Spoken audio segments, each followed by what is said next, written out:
ہم سب کو کیسے پتہ چلے گا کہ ہماری محبت دنیا سے ہے یا اللہ سے ہے یا مرنے کے بعد جو آخرت ہے اس سے ہے؟ سب سے زیادہ جو پتہ چلتا ہے جب ہم 5 ٹائم کی نمازیں پڑھتے ہیں تو نمازوں سے کسی بھی انسان کا یہ نہیں پتہ لگایا جا سکتا کہ وہ دنیا سے محبت کرتا ہے یا اللہ سے۔ نماز ہو بھی سکتا ہے کچھ لوگ اس طرح نماز پڑھتے ہیں کہ ان کو عادت ہو چکی ہوتی ہے نماز پڑھنے کی، نماز کے بعد بھی وہ سارے گناہ کر رہے ہوتے ہیں۔ لیکن اگر انسان جو نماز پڑھا ہے، نماز کے بعد اس کے اندر تبدیلی آ رہی ہیں تو پھر اللہ پاک اس کی نمازوں کو قبول کر رہے ہیں۔ اور دوسری بات یہ ہے کہ سب سے زیادہ جو پتہ چلتا ہے کہ دنیا سے محبت ہے یا اللہ سے محبت ہے تو وہ پتہ چلتا ہے پیسوں سے، پیسے کے لین دین سے۔ جب ہم کسی کا مال اپنے پاس رکھ لیتے ہیں یا اس کو واپس نہیں دیتے، اس کو لوٹاتے نہیں ہیں ٹائم پہ، تو ہمیں پتہ چل جاتا ہے کہ اس کی محبت دنیا سے ہے۔ کچھ لوگ ایسا کرتے ہیں کہ ان کے پاس پیسے ہوتے ہیں، پیسے ہونے کے بعد بھی انہوں نے قرضہ لیا ہوتا ہے، قرضہ دیتے ہوئے ان کی جان نکل رہی ہوتی ہے۔ کچھ لوگ ایسے ہوتے ہیں جو پیسے جمع کرتے رہتے ہیں اور اپنے گھروں کو جو ہے گھروں میں پیسہ جمع کرتے رہتے ہیں، کنجوس بن جاتے ہیں، یہاں تک کہ وہ اپنے بیوی بچوں کو بھی نہیں کھلاتے اور دوسروں کو کھلانا تو بہت دور کی بات ہے۔ اسی طرح اللہ پاک قرآن مجید میں فرماتے ہیں وَلَا يَحُضُّ عَلَىٰ طَعَامِ الْمِسْكِينِ، جب کسی کو آخرت کی فکر نہیں ہوتی تو اس کو رزق کسی کو بھی وہ کھلا نہیں سکتا، مطلب اس کو اگر آخرت کی فکر ہوگی تب وہ دوسروں کو جو ہے صدقات کرے گا۔ تو اسی طرح ہمیں کیا کرنا ہے کہ جب اللہ پاک نے ہمیں مال دیا ہے یا ہمیں پیسہ دیا ہے، دولت دی ہے، تو ہمیں اس میں سے صدقہ خیرات کرنا ہے۔ اور جس کا قرض ہم نے لیا ہوا ہے اللہ پاک فرماتے ہیں اس کا قرض دو، دنیا سے محبت نہیں کرو۔ ہم کیا کرتے ہیں بہت ساری جگہوں پہ جب ہم بینک میں جاتے ہیں یا کہیں بھی اس طرح لکھا ہوتا ہے، ٹی وی میں ایڈ آتے ہیں، موبائل میں ایڈز آتے ہیں کہ آج بچاؤ کل کام آئے گا۔ تو آج کس کے لیے بچائیں؟ کل کام آئے گا۔ کل ہمیں پتہ ہے کہ ہم ہو یا نہ ہو، کل کس کے کام آئے گا؟ تو اسی لیے اپنے آج کو بہتر بنانا چاہیے۔ سب سے پہلے اللہ پاک فرماتے ہیں کہ سب سے پہلے ہم لوگ جو ہمارے لیے جو امپورٹنٹ ہے وہ ہے جان۔ اگر ہمارے پاس کچھ ایسی چیزیں ہیں جسے بیچ کے ہم اپنی جان بچا سکتے ہیں تو ہمیں دوسروں سے مانگنے کا بالکل حکم نہیں ہے، ہمیں دوسروں سے مانگنا ہرگز جائز نہیں ہے۔ تو سب سے پہلے ہماری جو حفاظت ہمیں کرنی ہے اپنی وہ ہے جان کی۔ اس کے بعد ہمیں جو حفاظت کرنی ہے اپنے تیسرے نمبر پہ ہمیں حفاظت کرنی ہے اپنے مال کی اور پھر اپنی صحت کی۔ تو ہم کیا کرتے ہیں؟ ہم سب سے پہلے اپنی مال کی حفاظت کرتے ہیں، جان جائے بھاڑ میں۔ ہم جان کی حفاظت ہی نہیں کرتے، بیمار ہیں تو بیمار ہی رہیں یا جو بھی ہو مسئلے مسائل ہم ان کو حل نہیں کرتے، اپنی صحت کو نہیں دیکھتے، ہم بس مال کی حفاظت میں لگے رہتے ہیں اور اسے جمع کرتے رہتے ہیں۔ تو ہم جمع کر کے کیا کریں گے؟ جب ہم دیکھ رہے ہیں ہمارے رشتہ داروں میں یا ہمارے گھر میں یا ہمارے جو بھی ہمارے رشتہ دار ہوتے ہیں قریب کے یا ہم خود اگر ہم ان کی ہی مدد نہیں کریں گے، ہم ان کے ہی کام نہیں آئیں گے۔ اب کسی کے پاس اتنا پیسہ نہیں ہوتا کہ وہ دوسروں کی اتنی زیادہ مدد کر سکے، لیکن جن کے پاس ہے وہ کون سا کر رہے ہیں؟ جن کے پاس ہے وہ تو خود سیونگز کر رہے ہیں اور سیونگز کرنے کے بعد وہ ایک دن اس دنیا سے چلے جاتے ہیں۔ یہاں تک کہ لوگ گھر بنا رہے ہوتے ہیں بڑے بڑے، اور لوگ بڑی بڑی اچھی اچھی گاڑیاں خرید رہے ہوتے ہیں، لوگ ہر دنیا جہان کی چیزیں خریدتے ہیں۔ تو کیا وہ یہ دیکھ رہے ہیں کہ ان کے پاس کھانے کو ہے یا نہیں ہے، کیا مسئلے مسائل ہیں؟ یہ ساری چیزیں بنانی ہیں، ٹھیک ہے اللہ نے دیا ہے بنانی ہے، لیکن اللہ پاک فرماتے ہیں کہ ان چیزوں سے محبت نہیں کرنی۔ اور سب سے پہلے جو ہے وہ ہے ہماری صحت اور ہماری جان۔ تو ہمیں اپنی صحت پہ سب سے زیادہ فوکس کرنا چاہیے۔ اگر ہماری صحت اچھی ہوگی تو ہی ہم اس گھر میں رہ سکتے ہیں، اگر ہماری صحت اچھی ہوگی تو ہی ہم اچھے کپڑے پہن سکتے ہیں۔ ہر چیز کا اللہ پاک نے حکم دیا ہے کہ اچھا پہنو، اچھی گاڑی رکھو، اچھا جو ہے مطلب کہ اچھی تمہاری خوراک ہونی چاہیے، سب سے زیادہ خوراک ہماری اچھی ہونی چاہیے، کپڑے اچھے ہونے چاہیے۔ اگر ہمارے پاس اللہ نے ہمیں پیسہ دیا ہے تو ہمارے پاس یہ 3 چیزیں زیادہ اچھی ہونی چاہیے۔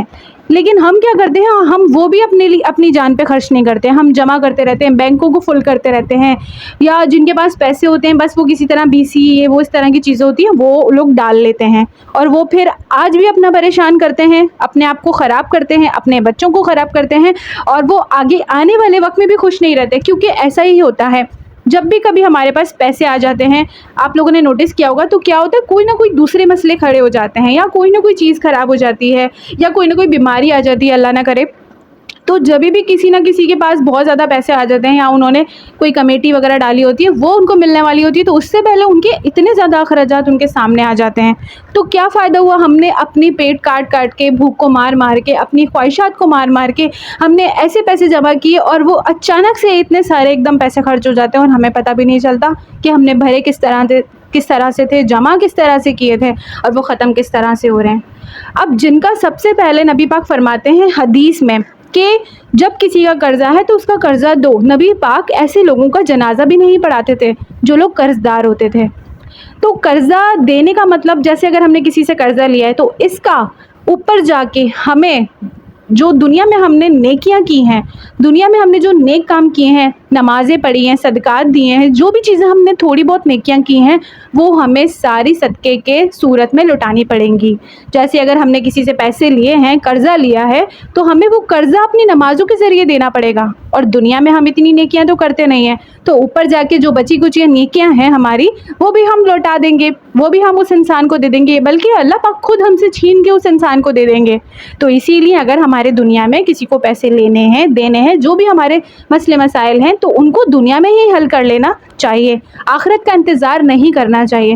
تو اسی لیے نہ ہی کسی کا مال کھانا چاہیے، نہ ہی کسی کے پیسے فضول اپنے پاس رکھنے چاہیے، جن کے جیسے پیسے ہوں فوراً ان کو لوٹا دینا چاہیے۔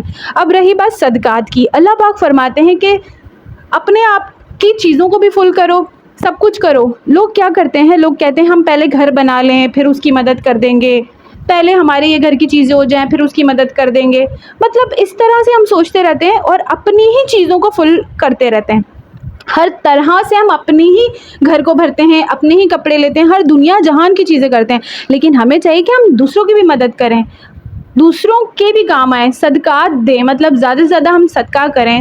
ضروری نہیں صدقہ ہم لاکھوں روپے، ہزاروں روپے، اتنی تو آج کل کے دور میں کسی کی اتنی آمدن نہیں ہوتی ہے، لیکن اگر وہ 10 روپے بھی دے رہے ہیں تو وہ صدقہ ہے۔ ضروری نہیں کہ ہم اپنی مال سے، اپنی حیثیت سے زیادہ دے دیں، نہیں، اگر ہم دن میں 50 روپے، 20 روپے، 30 روپے اس طرح بھی نکال دیں گے، اور اگر ہم 100 روپے بھی نکال دیں گے تو وہ بھی صدقہ ہے۔ تو اسی لیے ہمیں چاہیے کہ ہم اپنے صدقات کو، زکوٰۃ کو پوری رکھیں، مہینے کی جو، سال کی جو ہماری زکوٰۃ بنتی ہے وہ ہم پوری رکھیں، اور روزانہ کے صدقہ دینے سے اللہ پاک 10 گنا واپس بھی دیتے ہیں ہمیں، اور پھر اس کی نیکیاں بھی ملتی ہیں۔ تو کبھی بھی پیسے کسی کو دیتے ہوئے ہمیں اپنی جان کو نہیں نکال لینا چاہیے۔ کبھی بھی کوئی سامنے آ رہا ہے، فقیر، بھکاری، کچھ بھی ہو، تو ان کو کچھ نہ کچھ پیسے، اور اپنے رشتہ داروں کی مدد کر دینا چاہیے، مطلب کسی بھی طرح سے، کسی بھی حوالے سے ہمیں دیتے رہنا چاہیے، تو اس کا اللہ پاک بدلہ ضرور دیتے ہیں۔ اور اوپر جا کے جب ہماری، نبی پاک فرماتے ہیں کہ جب ہمارا انتقال ہو جائے گا تو ہم اللہ سے سب سے پہلی جو بات کہیں گے وہ ہم اللہ سے یہ کہیں گے کہ یا اللہ صرف ایک مہلت دے دے کہ میں نیچے جاؤں دنیا میں واپس اور اپنے صدقات کو دے دوں، صدقات ادا کر دوں، زکوٰۃ ادا کر دوں، اور میں پھر ایسے لوگوں میں شامل ہو جاؤں جو صدقہ دینے والے ہیں، جو زکوٰۃ ادا کرنے والے ہیں، کیونکہ اللہ پاک پکاریں گے کہ تہجد گزار کون ہے، تو کم از کم ہمارا نام آنا چاہیے۔ اللہ پاک پکاریں گے صدقہ کون دیتا تھا، تو ہمارا کم از کم نام آنا چاہیے کہ بھائی وہ لوگ الگ ہو جاؤ۔ اللہ پاک فرمائیں گے کہ ایسے لوگ الگ ہو جائیں جو نماز پڑھتے تھے۔ تو اگر ہم کہیں بھی پیچھے رہ گئے، کسی بھی ہم نماز میں پیچھے رہ گئے، یا ہم تہجد میں پیچھے رہ گئے، یا ہم صدقہ میں پیچھے رہ گئے، تو پھر اللہ کے سامنے کتنی شرمندگی ہوگی، اور لوگوں کے سامنے بھی شرمندگی ہوگی، وہاں پہ اور بھی بہت سارے لوگ ہوں گے۔ تو اسی لیے ہمیں چاہیے کہ ہم زیادہ سے زیادہ صدقہ دیتے رہیں، اور کسی نہ کسی طرح اللہ کو خوش کرتے رہیں۔ مطلب اللہ کو خوش رکھیں گے نا تو اللہ پاک ہمیں ویسے ہی خوش رکھیں گے۔ دنیا میں اللہ پاک ویسے ہی اتنی عزت دلوا دیتے ہیں انسان کو، جب ہم اللہ کو راضی کرنے لگ جائیں گے تو اللہ پاک ہمارے لیے خود اچھے اچھے راستے بنا دیں گے، اور ہم خود اچھے ہو جائیں گے۔